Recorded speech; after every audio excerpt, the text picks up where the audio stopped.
بسم اللہ الرحمن الرحیم۔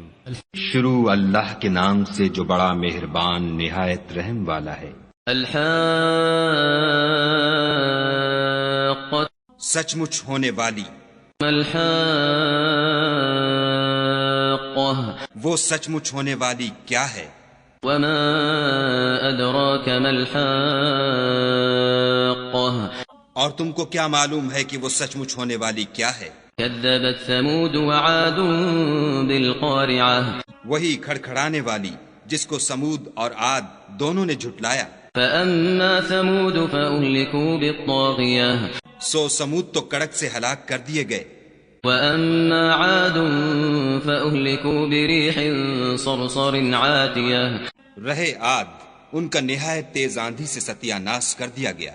سخرها عليهم 7 ليال و8 أيام حسوما فترى القوم فيها صرعا كأنهم أعجاز نخل خاوية، خدا نے اس کو 7 رات اور 8 دن ان پر چلائے رکھا، تو اے مخاطب تو لوگوں کو اس میں اس طرح ڈھے اور مرے پڑے دیکھے جیسے کھجوروں کے کھوکھلے تنے۔ فهل ترى لهم من باقية، بھلا تو ان میں سے کسی کو بھی باقی دیکھتا ہے؟ وجاء فرعون ومن قبله والمؤتفكات بالخاطئة، اور فرعون اور جو لوگ اس سے پہلے تھے اور وہ جو الٹی بستیوں میں رہتے تھے سب گناہ کے کام کرتے تھے۔ فعصوا رسول ربهم فأخذهم أخذة رابية، انہوں نے اپنے پروردگار کے پیغمبر کی نافرمانی کی تو خدا نے بھی ان کو بڑا سخت پکڑا۔ إنا لما طغى الماء حملناكم في الجارية، جب پانی طغیانی پر آیا تو ہم نے تم لوگوں کو کشتی میں سوار کر لیا، لنجعلها لكم تذكرة وتعيها أذن واعية، تاکہ اس کو تمہارے لیے یادگار بنائیں اور یاد رکھنے والے کان اسے یاد رکھیں۔ فإذا نفخ في الصور نفخة واحدة، تو جب سور میں ایک بار پھونک مار دی جائے گی، وحملت الأرض والجبال فدكتا دكة واحدة، اور زمین اور پہاڑ دونوں اٹھا لیے جائیں گے، پھر ایک بارگی توڑ پھوڑ کر برابر کر دیے جائیں گے۔ فيومئذ وقعت الواقعة، تو اس روز ہو پڑنے والی یعنی قیامت ہو پڑے گی۔ وانشقت السماء فهي يومئذ واهية، اور آسمان پھٹ جائے گا تو وہ اس دن کمزور ہوگا۔ والملك على أرجائها ويحمل عرش ربك فوقهم يومئذ 8، اور فرشتے اس کے کناروں پر اتر آئیں گے اور تمہارے پروردگار کے عرش کو اس روز 8 فرشتے اٹھائے ہوں گے۔ يومئذ تعرضون لا تخفى منكم خافية، اس روز تم سب لوگوں کے سامنے پیش کیے جاؤ گے اور تمہاری کوئی پوشیدہ بات چھپی نہ رہے گی۔ فأما من أوتي كتابه بيمينه فيقول هاؤم اقرءوا كتابيه، تو جس کا اعمال نامہ اس کے داہنے ہاتھ میں دیا جائے گا وہ دوسروں سے کہے گا کہ لیجئے میرا نامہ اعمال پڑھیے۔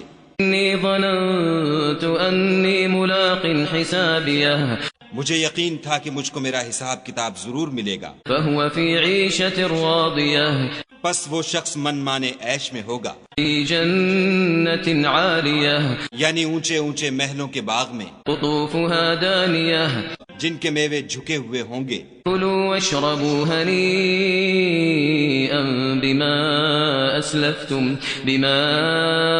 أسلفتم في الأيام الخالية، جو عمل تم ایام گزشتہ میں آگے بھیج چکے ہو اس کے صلے میں مزے سے کھاؤ اور پیو۔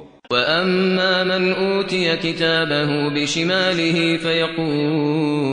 فيقول يا ليتني لم أوت كتابيه، اور جس کا نامہ اعمال اس کے بائیں ہاتھ میں دیا جائے گا وہ کہے گا اے کاش مجھ کو میرا اعمال نامہ نہ دیا جاتا، ولم أدر ما حسابيه، اور مجھے معلوم نہ ہوتا کہ میرا حساب کیا ہے۔ يا ليتها كانت القاضية، اے کاش موت ابد الآباد کے لیے میرا کام تمام کر چکی ہوتی۔ ما أغنى عني ماليه، آج میرا مال میرے کچھ بھی کام نہ آیا۔ هلك عني سلطانيه، ہائے میری سلطنت خاک میں مل گئی۔ خذوه فغلوه، حکم ہوگا کہ اسے پکڑ لو اور طوق پہنا دو، ثم الجحیم صلوه پھر دوزخ کی آگ میں جھونک دو، ثم في سلسلة ذرعها 70 ذراعا فاسلكوه پھر زنجیر سے جس کی ناپ 70 گز ہے جکڑ دو، إنه كان لا يؤمن بالله العظيم یہ نہ تو خدائے جل شانہ پر ایمان لاتا تھا ولا يحض على طعام المسكين اور نہ فقیر کے کھانا کھلانے پر آمادہ کرتا تھا، فليس له اليوم هاهنا حميم سو آج اس کا بھی یہاں کوئی دوست دار نہیں، ولا طعام إلا من غسلين اور نہ پیپ کے سوا اس کے لیے کھانا ہے، لا يأكله إلا الخاطئون جس کو گناہ گاروں کے سوا کوئی نہیں کھائے گا۔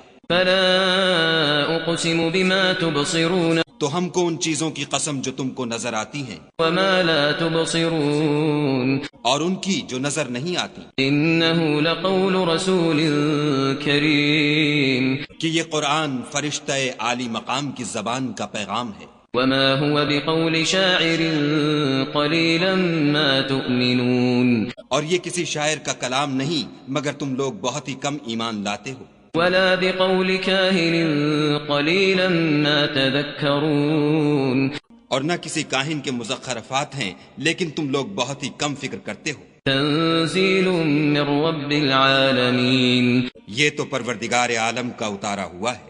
ولو تقول علينا بعض الأقاويل اگر یہ پیغمبر ہماری نسبت کوئی بات جھوٹ بنا لاتے لأخذنا منه باليمين تو ہم ان کا داہنا ہاتھ پکڑ لیتے، ثم لقطعنا منه الوتين پھر ان کی رگے گردن کاٹ ڈالتے، فما منكم من أحد عنه حاجزين پھر تم میں سے کوئی ہمیں اس سے روکنے والا نہ ہوتا، وَإِنَّهُ لَتَذْكِرَةٌ لِّلْمُتَّقِينَ اور یہ کتاب تو پرہیزگاروں کے لیے نصیحت ہے، وَإِنَّا لَنَعْلَمُ أَنَّ مِنكُم مُّكَذِّبِينَ اور ہم جانتے ہیں کہ تم میں سے بعض اس کو جھٹلانے والے ہیں، وَإِنَّهُ لَحَسْرَةٌ عَلَى الْكَافِرِينَ نیز یہ کافروں کے لیے موجب حسرت ہے، وَإِنَّهُ لَحَقُّ الْيَقِينِ اور کچھ شک نہیں کہ یہ برحق قابل یقین ہے۔